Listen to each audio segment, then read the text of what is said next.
To create a new invoice, click the Invoices tab found in the left-hand navigation. Next, click Add Invoice found in the top right-hand corner. Next, notice that the invoice is placed in a draft status. Now you may choose to enter the details of the invoice. The customer name is first, and you may choose to add a new customer at this time or choose from existing customers that you've preset within the customer's menu. You can just enter the first few letters of the customer's name and then choose the customer from the list. Once you choose the customer from the list, any details that have been entered at the customer level will then automatically appear and default into the fields that you see here, such as the mobile phone. You may also choose to enter an email address. An email address may be entered to email the invoice to the customer. A phone number may be entered to text the invoice to the customer. Now you can enter billing and shipping information. I'll just choose the plus sign and then choose from the existing billing information that I have saved for this customer, and I'll do the same for the shipping information. Next, the invoice date is defaulted to today's date, but I can change that by clicking on the calendar icon here and choosing any date. The due date is automatically set to net 30 days. However, I can choose the calendar icon here and choose any of the predetermined terms such as net 15, 30, 60, or 90 days out, or upon receipt, or I may choose any custom date by choosing the date from the calendar. I'm just going to choose upon receipt. Next, I may enter a PO number. This can be any number that I choose to enter that may help tie this invoice to any internal system I may be using.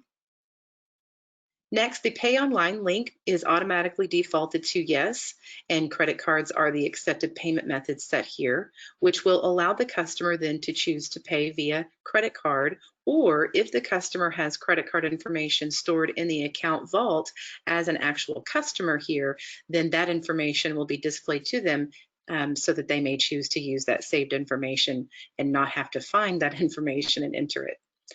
Also, if ACH is installed, ACH will appear here as well as an accepted payment method, and then the customer would be able to enter their banking information to pay rather than credit card. And if the customer has the banking information stored also within the customer's menu, then that information will be displayed asking if they'd like to pay with that saved information. So that's definitely a time-saving feature.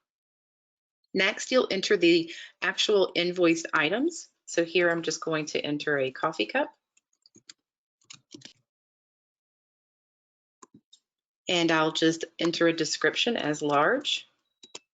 And then I'll update the quantity here to 2. Notice that the price is set to 8, and then the total was updated to 16. And then you may also choose to enter any discounts or tax that you have preset within the Settings tab.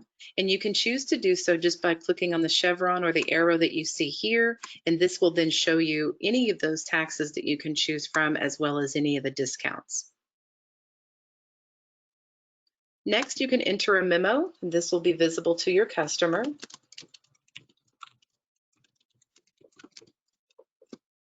You can also choose to share any attachments that you'd like by uploading them here. And those will be visible to the customer. Next, I have a few options. I can choose just to be proactive and come in and set up this invoice. Maybe I want to send it out at a later time, and I can just click Save. If I'd like to go ahead and add the payment at the time of creation, I can do that as well. So this is really helpful for anyone who's wanting just a detailed receipt, if you will, so that they can see exactly what they paid for. So you can choose to add payment here at this time if you like.